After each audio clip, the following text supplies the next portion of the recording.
Welcome back, Dividend investors. Today we're going to take a closer look at AbbVie, the company that was spun off from Abbott Labs back in 2013, stock ticker ABBV. Over the last year, they are up 6.5% roughly, but if you zoom in a little bit year to date, they are down 7.5%, mainly because they have lost patent protection on their largest selling product, Humira. And it is indeed some very big shoes to fill because they had a monopoly for 20 years with roughly $200 billion in revenue coming off Humira.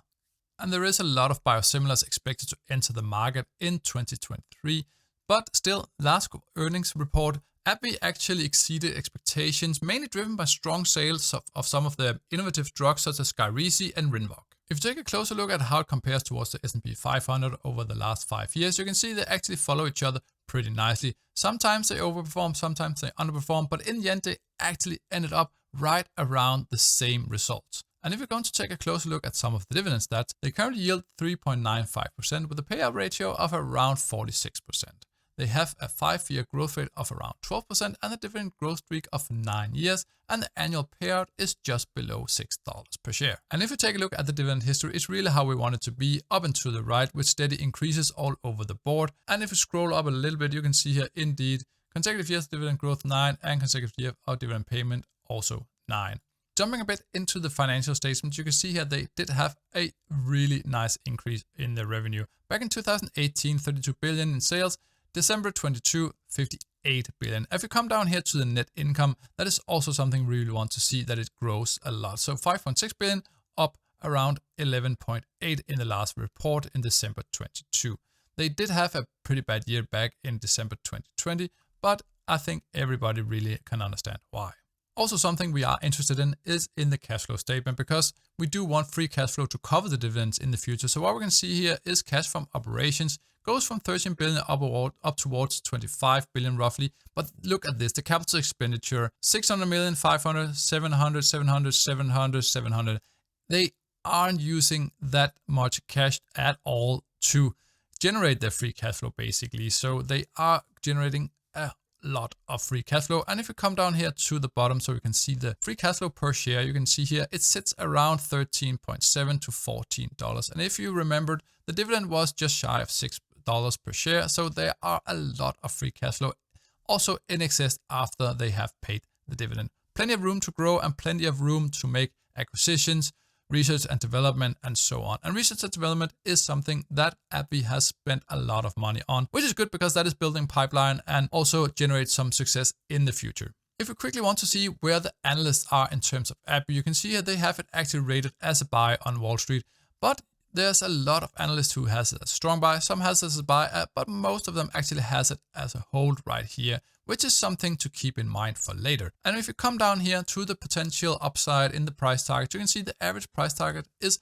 $165, which indicate a 10% upside because roughly right now AbbVie is trading around $150. But if you want to load up on AbbVie, we obviously do not want to overpay. So let's jump into a stock screen and take a closer look at some of the key metrics here. You can see a lot of these key metrics we will use later to calculate a margin of safety. But something we really want to see is the EPS growth. You can see 120%. That is just insane. PE ratio forward non-GAAP is around 13.5, which is a bit below the 5-year average, indicating it could be a potential buy at the current time, at least according to the PE ratio. You can see here at roughly 45% below the average. Net debt to EBITDA is a bit high, but still it's okay. I think as long as it's below 3, then it's good. I see here the return on invested capital sits around 12, which is also okay, not stellar or anything, but it's good enough. And the return on equity, 68%, with the 5-year average looking really low. This I do not want to see at all. That's too low for me personally. This I would rather go in and find out, okay, exactly why is the return on equity so high compared to the 5-year average, and what is a normal return on equity I could expect in some of the other years.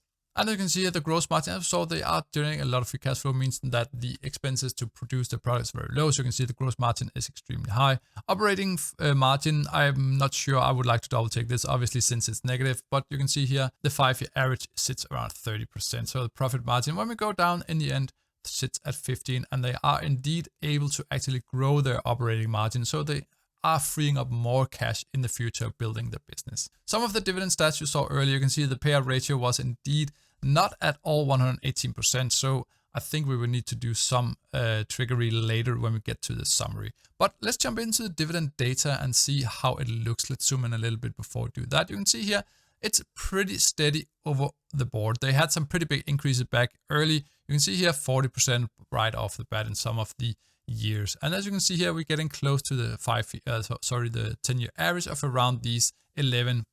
And you saw earlier, as said, the 5-year average was around 12. So they are actually generating some new dividend increases in a pretty steady tempo. The last one was pretty low, only 5%, but maybe due to the loss of Humira, that means that they are generating a little bit less cash than they would like to. If you come down here to dividend yield theory graphs, you can see here that at least according to dividend yield theory, it's actually slightly overvalued at the current time.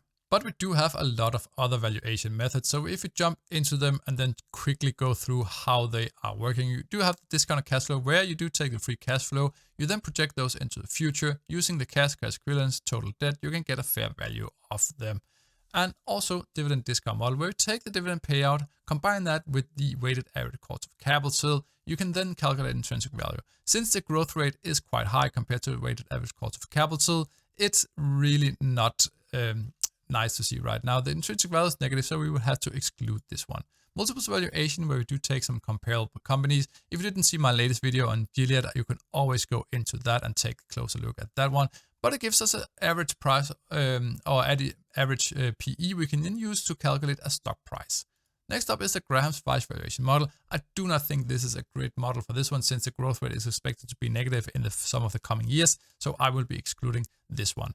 Next one is the price to earnings variation, where we do take the PE ratio from AbbVie from some of the different years over the last 5 years. We average together. We then combine that with the EPS and get an intrinsic value from that. Similar, we do have the free cash flow variation, where we do take the same exercise just using the price to free cash flow ratio. We then combine that with the free cash flow per share, as we saw, and then we calculate intrinsic value based on that. Next one up is the Peter-Lynch model, where we do take the Peter-Lynch formula using the growth rate, the dividend yield, and the PE ratio to calculate an intrinsic value. But since the growth rate is negative, this intrinsic value would be below 0, so I have thus excluded it. Before we jump into the summary, thank you so much for watching. If you haven't done so already, please subscribe to the channel and like the video.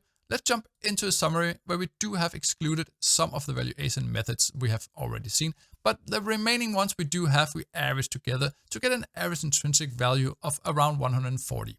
With the current price being around 150, the average current discount actually suggests that there is slight premium to be paid for AbbVie at the current time. But if you jump over here on the right to take a closer look at our margin of safety calculator, as always, we start with a standard of 25, and using some of these metrics, we either add or deduct something. But if you want to remember earlier, you saw the payout ratio was actually 46. For some reason here, it's actually counts in as a +5. So if we take a closer look at the actual values you do have, you have -5, -10, that's -25, -5, and then also here should be -5. So we actually end up on -10 in margin of safety. So if you go over here and put in -10%, because we are willing to pay a little bit of a premium here because it's such a well-run company, we actually get the acceptable buy price to be right around the current levels. And jumping back to the analyst ratings, you could also see that most of them actually had it as a hold. So you can see here the intrinsic value could indicate that we are around the current price. So I get a lot of the ratings being a hold. There's also probably some slight upside to be had. I think it's a very nice dividend to get. I think there's a lot of uncertainties coming from AbbVie in the future because the decrease in revenue coming from Humira, they need to have a lot of new pipeline to build up that hole or gap that is being left by Humira. I think the innovative drugs they have, the Skyrizi and the Rinvoq, could potentially fill that void. I'm not sure. I would probably personally need a few quarters to see how it evolves. For me personally, I would also rate it as a hold at the current time. I would definitely follow closely AbbVie for the coming quarters to see whether or not they can fill that gap coming off Humira with some of the new drugs. Thank you so much for watching, and I'll be seeing you in the next video.